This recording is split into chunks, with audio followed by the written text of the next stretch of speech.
ছাত্ৰ ছাত্ৰীসকল গণিত কেন্দ্ৰলৈ তোমালোক পুনৰ স্বাগতম। আমি পঢ়ি আছিলোঁ বেছিক জিঅ'মেট্ৰি আৰু দুটা খণ্ড ইতিমধ্যে আমি চোৱা হ'ল আৰু তাত আমি প্ৰথম খণ্ডটোত আমি চাইছিলোঁ যে হোৱাট ইজ এ পইণ্ট, বিন্দু কি, আৰু বিন্দুৰ বিষয়ে আমি শিকিলোঁ, পইণ্টৰ বিষয়ে শিকিলোঁ, তাৰ এপ্লিকেশ্যনছ, তাৰ কাম কি হয় আমি সেইটো শিকিলোঁ। ইয়াৰ আগৰ খণ্ডত আমি শিকিলোঁ হোৱাট ইজ এ লাইন, ৰেখা কি, আৰু তাৰ ইউজেছখিনি শিকিলোঁ, এপ্লিকেশ্যন শিকিলোঁ, তাৰ কামবোৰ শিকিলোঁ। তাৰ পাছত আজি আমি শিকিম যে ৰে কি হয়, হোৱাট ইজ এ ৰে, ৰশ্মি কি হয়, আৰু লগতে শিকিম যে what is a line segment, ৰেখা খণ্ড কি হয়। তেন্তে আমি ভিডিঅ'টোলৈ আগবাঢ়োঁ ব'লা। তেন্তে আজি আমি শিকিম যে হোৱাট ইজ এ ৰে, ৰশ্মি কি। চাওঁচোন আমাক কি দিছে। A ray is a part of a line which has one end point or initial point, ekata point কথা কৈছো, and extends indefinitely in one direction. বাইরে আমি ভালকে বুঝুচোন আমাক কি কৈছে। A ray is a part of a line, মনত কি ৰাখিব লাগে আমি, A ray is a part of a line, ৰশ্মি হৈছে ৰেখাৰ এটা অংশ, which has one end point, একেবাৰে মই ফিগাৰত দেখুৱাই গৈছোঁ, one end point or initial point. End point মানে হৈছে য'ত শেষ হয় আৰু ইনিচিয়েল পইণ্ট মানে হৈছে য'ত আৰম্ভ হয়। তাৰমানে আমি এণ্ড পইণ্টটো অসমীয়াত কওঁ পাদবিন্দু আৰু ইনিচিয়েল পইণ্টটো কওঁ আমি আদিবিন্দু। যদি আমি এনেকৈ ধৰোঁ যে এইটো এটা পইণ্ট আছে, এইটোক আমি ইনিচিয়েল পইণ্ট বুলিও ধৰিব পাৰোঁ, নহ'লে আমি এণ্ড পইণ্ট বুলি ধৰিব পাৰোঁ, তাৰমানে আদিবিন্দু বুলি ধৰিব পাৰোঁ, নহ'লে পাদবিন্দু বুলি ধৰিব পাৰোঁ। আমাক কি কৈছে আমি আমাৰ চাওঁ, আমি লাইন এটা আঁকি ল'লোঁ, ৰেখা এটা আঁকি লৈছোঁ। A ray is a part of a line which has one end point or initial point and extends indefinitely in one direction. আমাক কৈছে যে ৰেটো হৈছে এটা পাৰ্ট অফ এ লাইন, এই লাইনটো এটা পাৰ্ট হয়, which has one end point or initial point and extends indefinitely in one direction. ৰশ্মি হৈছে ৰেখাৰ এটা অংশ যাৰ এটা পাদবিন্দু বা আদিবিন্দু থাকে আৰু এটা দিশত সি অবিৰতভাৱে গৈ থাকে বা অসীমলৈ সি গৈ থাকে। এইটো আমি লাইন এটা ল'লোঁ, পাৰ্ট অফ এ লাইন, আমি এইটো মুচি দিলোঁ, এইটো মোহাৰি দিলোঁ। লাইন আছিলে, আমি পাৰ্ট অফ এ লাইন লৈ দিলোঁ, লাইনটো কাটি দিলোঁ, এইটো আঁতৰাই দিলোঁ। এইটো কি হৈ গ'ল, তাৰ ইনিচিয়েল পইণ্ট হৈ গ'ল বা এণ্ড পইণ্ট হৈ গ'ল, তাৰমানে আদিবিন্দু হৈ গ'ল নহ'লে পাদবিন্দু হৈ গ'ল। সি এফালৰ পৰা এনেকৈ গৈ আছে, extends indefinitely in one direction, সি এফালে গৈ আছে। তাৰমানে ray is a part of a line which has one end point or initial point and extends indefinitely in one direction. ৰশ্মি হৈছে ৰেখাৰ এটা অংশ যাৰ এটা আদিবিন্দু বা পাদবিন্দু থাকে আৰু সি আনফালে অবিৰতভাৱে গৈ থাকে, সেইটোৱে হৈছে ৰশ্মি। এ ৰে হেজ ন' ডেফিনিট লেংথ, ইয়াৰ কোনো ডেফিনিট লেংথ নাথাকে, ইয়াৰ কোনো নিৰ্দিষ্ট দৈৰ্ঘ্য নাথাকে। এই ৰে কেনট বি মেজাৰ্ড, ৰে এটা আমি মেজাৰ কৰিব নোৱাৰোঁ, ৰশ্মি এটা আমি জুখিব নোৱাৰোঁ। Why, because it extends indefinitely in one direction, সি এফালে অবিৰতভাৱে গৈ থাকে, সেইটো কাৰণে তাক আমি জুখিব নোৱাৰোঁ।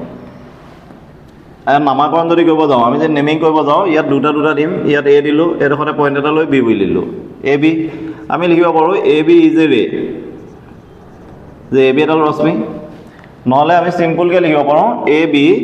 ওপৰত যদি এইটো চিম্বল দিওঁ, আগতে আমি লাইনত বা ৰেখাত আমি দুইফালে কাৰ্চেন দিছিলোঁ, কিন্তু ইয়াত এফালেহে কাৰ্চেন দিছোঁ, কাৰণ কি তাৰ এটা এণ্ড পইণ্ট থাকে, সেইটো কাৰণে এফালে কাৰ্চেন দিছোঁ। আৰু এইটো যদি বুজাওঁ, এইটো দুইটা মিনিং একেই হ'ব, এ বি ইজ এ ৰে, আৰু এইটো বুজাব এ বি ইজ এ ৰে। আমি ভাবিলোঁ এবাৰ এণ্ড পইণ্টটো এইফালে আছে, সি এনেকৈ গৈছে, এইটো আমি লৈ ল'লোঁ P Q, P Q is a ray, আৰু আমি লিখিব পাৰোঁ যে পি কিউ ওপৰত ৰে চিম্বলটো দিলে P Q is a ray. আৰু ৰেবোৰ বেলেগ ধৰণে আহিব পাৰে, ইয়াৰ পৰা এইটোও আহিব পাৰে, এইফালেও আহিব পাৰে, এইফালেও আহিব পাৰে, এইফালেও আহিব পাৰে। তাৰমানে এটা পইণ্টৰ পৰা ইনফিনিট নাম্বাৰ অফ ৰেজ আমি আঁকিব পাৰোঁ, তাৰমানে এটা বিন্দুৰ পৰা অসীম সংখ্যক ৰশ্মি আমি আঁকিব পাৰোঁ। সেইটো মই ইয়াত মেনশ্যন কৰা নাই, মেনশ্যন কৰি দিছোঁ। Infinite number of rays can be drawn বা initiated বুলিব কওঁ, can be drawn from a single point. এটা পইণ্টৰ পৰা আমি বহুতখিনি ৰশ্মি আঁকিব পাৰোঁ বুলি কৈছে তাৰ এপ্লিকেশ্যনটো চাওঁচোন ৰেখাৰ বা লাইনৰ যিখিনি এপ্লিকেশ্যন আছিল কাম আছিল ইয়াৰো প্ৰায় একেখিনিয়ে ইউজ টু ড্ৰ এংগলছ এইটো মই আগতেও দেখুৱাইছিলোঁ এতিয়া আমি এটা পইণ্ট লৈ ল'ম ইনিচিয়েল পইণ্ট এটা লৈ ল'ম এংগলৰ বিষয়ে আমি পঢ়িম কোণৰ বিষয়ে আমি পঢ়িম ইউজ টু ড্ৰ এংগলছ তাৰমানে আমি কোণ আঁকিবলৈ আমি ব্যৱহাৰ কৰোঁ কেনেকৈ আমি ৰশ্মিয়ে বা আমি ৰে কোণ এটাকে আমি তাকে চাওঁ এইটো পইণ্ট এটা ল'লোঁ এটা ৰে দি দিলোঁ এইটো পইণ্টটো লৈ লওঁ এইটো লৈ লোৱেই তাৰমানে অ' এটা ৰে হৈ আছে অ' ইজ এ ৰে অ' এটা ৰশ্মি হৈ আছে ইয়াৰ পৰা আৰু এটা আমি ৰশ্মি দি দিওঁ তাৰমানে ৰে দি দিওঁ এইটো লৈ লো B from O' A and O' B দুডাল ৰশ্মি হৈ আছে তাৰমানে দুটা ৰে হৈ আছে আৰু এই দুটা ৰে মাজতে কি হৈ আছে এটা এংগল হৈ আছে তাৰমানে এংগল এ অ' বি হৈ আছে সেইটোকে আমাক ইয়াত কোৱা হৈছে ইউজ টু ড্ৰ এংগলছ তাৰমানে আমি কোণ আঁকিবলৈ ব্যৱহাৰ কৰোঁ ৰশ্মি তাৰমানে ৰেবোৰ use to draw various polygons মই লাইনত দেখুৱাইছিলোঁৱে হ'লেও দেখুৱাই দিওঁ ইয়াত এটা আমি ল'লোঁ এইফালে এটা পঠাই দিলোঁ ৰে এইফালে এটা ৰে পঠাই দিলোঁ আৰু ভাবিলোঁ এডোখৰত এটা পইণ্ট আছে ইয়াৰ পৰা এটা ৰে পঠাই দিলোঁ ট্ৰাইংগল বনি গ'ল ত্ৰিভুজ বনি গ'ল তেনেকৈ আমি বাকীবোৰকে কওঁ use to draw maps graphs etcetera যিটো আমি লাইনত দেখুৱাইছিলোঁ সেইটো একেটাই সেইটো কাৰণে মই আকৌ কৰি দেখুওৱা নাই তাৰমানে আমাক বেছিক আমাৰ কনচেপ্ট কি হৈ আছে ৰে ওপৰত ray is a part of a line ৰশ্মি ৰেখাৰ এটা অংশ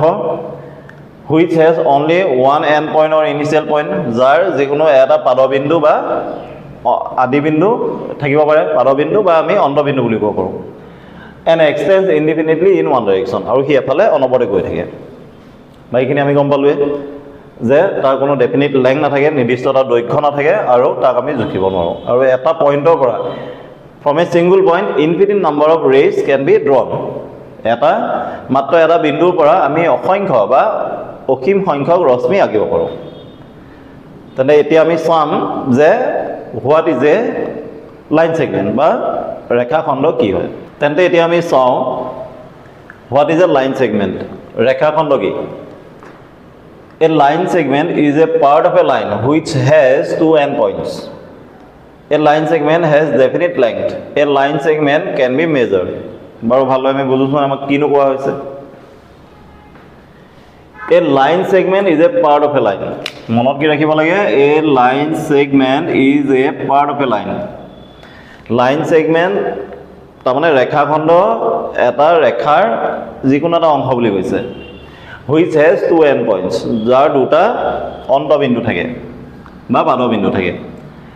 A line segment has definite length. A line segment can be measured. এটা ৰেখাখণ্ডৰ নিৰ্দিষ্ট দৈৰ্ঘ্য থাকে আৰু তাক আমি জুখিব পাৰোঁ তাৰমানে আমাক কৈছে আমি লাইন এটা লৈ ল'লোঁ there is a line ইয়াত এটা ৰেখা আছে পাৰ্ট অফ এ লাইন আমি ইয়াক মোহাৰি দিলোঁ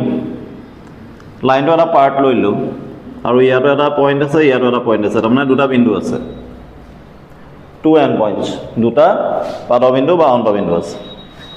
ইয়াকে আমি নাম এটা দিলোঁ এ বি সিয়ে হৈ গ'ল লাইন ছেগমেণ্ট বা ৰেখাখণ্ড আমি কি শিকিলোঁ a line segment is a part of a line which has two end points a line segment is a part of a line which has two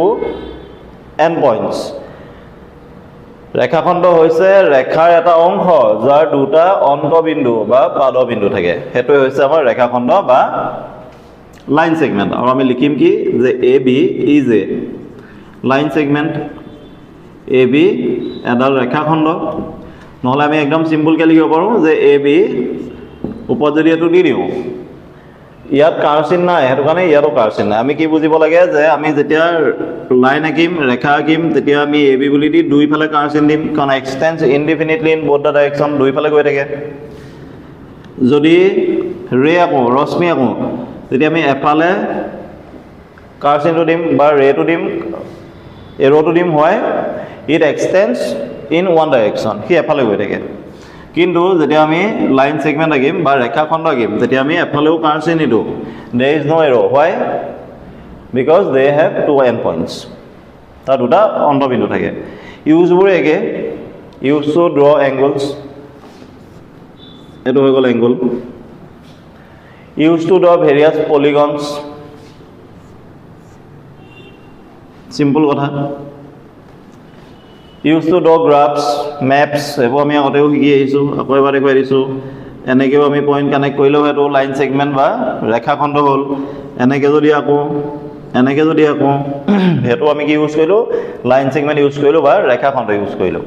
এইখিনিয়ে বেছিক কনচেপ্ট আছিলে আমাৰ যে লাইন ছেগমেণ্ট মানে কি হৈ আছে যে part of a line which has two end points ৰেখাখণ্ড মানে হৈছে ৰেখাৰ এটা অংশ যাৰ দুটা অন্তবিন্দু থাকে আৰু তাৰ it has definite length it can be measured আমি তাৰ এটা নিৰ্দিষ্ট দৈৰ্ঘ্য পাওঁ আৰু তাক আমি জুখিব পাৰোঁ ধৰা এইটো 5 চেণ্টিমিটাৰ 6 চেণ্টিমিটাৰ যে what is the length of the line segment আমি জুখিলে বোলে 6 চেণ্টিমিটাৰ বা 10 চেণ্টিমিটাৰ জুখিব পাৰোঁ কিন্তু আমি ৰে হওক বা লাইন হওক আমি জুখিব নোৱাৰোঁ তাৰমানে ৰশ্মি আৰু ৰেখাক আমি জুখিব নোৱাৰোঁ আজি ক্লাছটো আমি এইডোখৰলৈকে কৰিলোঁ ইয়াৰ পিছত আমি পঢ়িম যে এই তিনি চাৰিটা বস্তু যে আমি পঢ়িলোঁ তাৰমানে পইণ্ট বিন্দু ৰেখা তাৰমানে লাইন ৰশ্মি ৰে ৰেখাখণ্ড তাৰমানে লাইন ছেগমেণ্ট এইবোৰ যে আমি পঢ়িলোঁ ইয়াৰ পাছৰ পৰা আমি পঢ়িম types of lines angles types of angles বিভিন্ন ধৰণৰ আমি বস্তু পঢ়িবলৈ আছে যিখিনি আমি এতিয়া যদি ভালদৰে শিকি থওঁ তেতিয়াহ'লে আমাৰ এই আগন্তুক যিটো আমাৰ শিক্ষাবৰ্ষ আহি আছে 2025-26 আমাৰ বহুত সহায় হ'ব তেনে তোমালোকে চাই থাকিবা ফেচবুকতো চাব পাৰিবা হোৱাটছএপতো চাব পাৰিবা নহ'লে ইউটিউবতো চাব পাৰিবা আৰু মোৰ নাম্বাৰটো দিয়া থাকে কিবা যদি তোমালোকৰ ডাউট থাকে তোমালোকে ফোন কৰিব পাৰিবা ধন্যবাদ